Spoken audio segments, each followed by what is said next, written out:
Hi everyone, Gridlock Cosplay here. Well, I have rebuilt my stilts out of PVC, which is much lighter than the angle iron. It's working a whole lot better now. And the next challenge is to figure out how to get my hip joints joined together. Now, the joints themselves give 3 degrees of freedom. They let the legs rotate in all directions that they need to. And originally I was going to just put PVC pipe between the two of these and be done with it. But I realized that as I'm walking around, I have different stances, even when I'm getting in and out of the costume.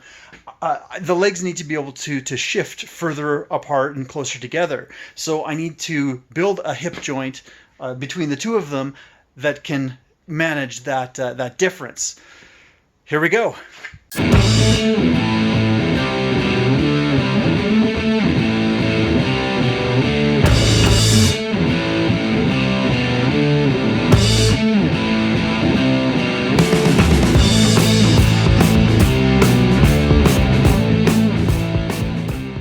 I have this steel pipe and it fits into the PVC really well. So I'm going to have 2 pieces of PVC with a piece of steel in between them, and that will give it the movement that they need. I have the legs positioned as close as they possibly can be, about 14 inches. So I just had these on a few minutes ago, and I left them at the widest stance that I could manage with them still strapped to me. And the difference there is 8 inches.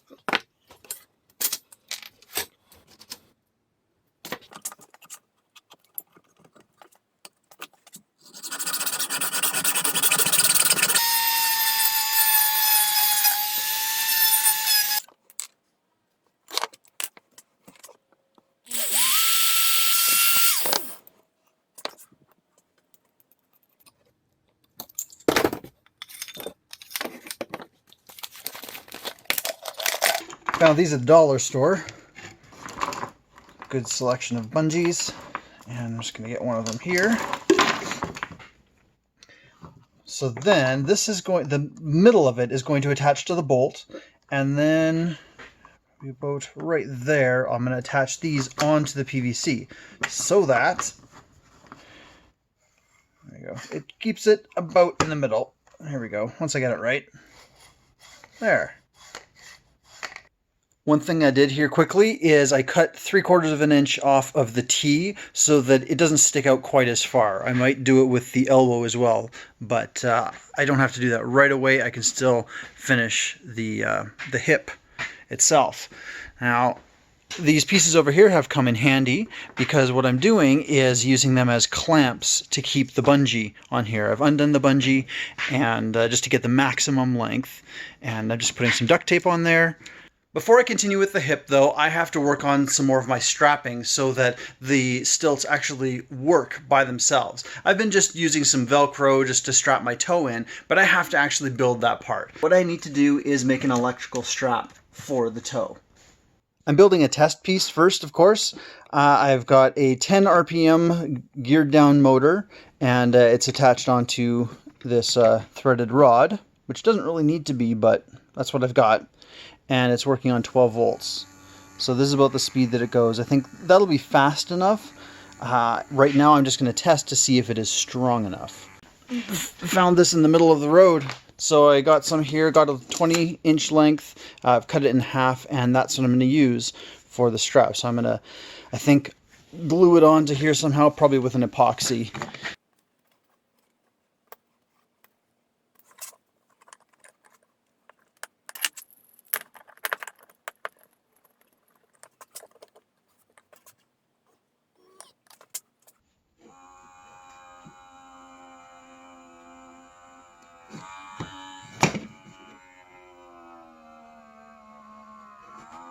That is really quite strong. I think that'll work.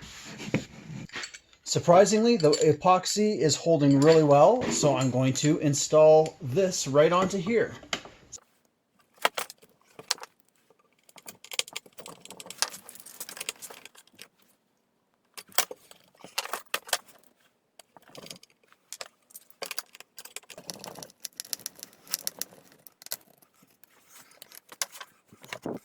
I am going to have to fasten the motor at some point.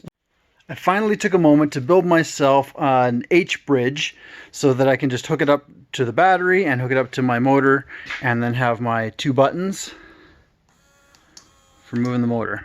And it's really ugly, but it works. And then just to make sure that it always goes in the right spot, I built a little guide out of some PVC, just heat shaped it in there. So I've got both of those done.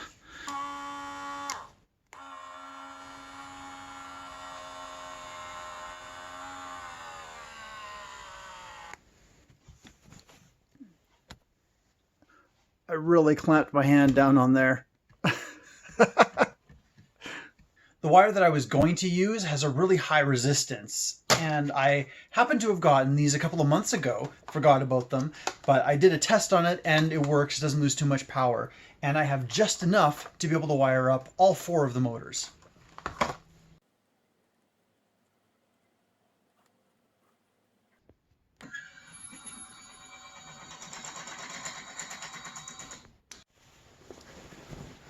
It is still really cold in this garage, but I'm determined.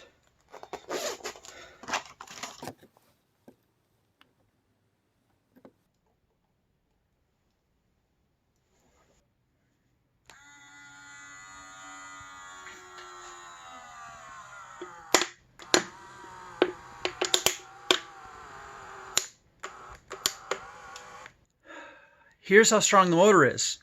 It just sheared off its attachment. So, time to rebuild. It really did crush the can pretty good though. The good thing about this is that this was my first one, the test, and I had gotten too much epoxy there and yeah, ground it down too much, so it was the weaker one anyway. And this does show me though, as I'm pulling it apart, the epoxy is very, very strong. That is not going to let go. So, yay. And the other one's already setting, so it shouldn't be long now. Now that all of that is fixed, we finally have the hip with its duct tape, temporary of course, in place, and it is nice and flexible and adjustable. And here it goes.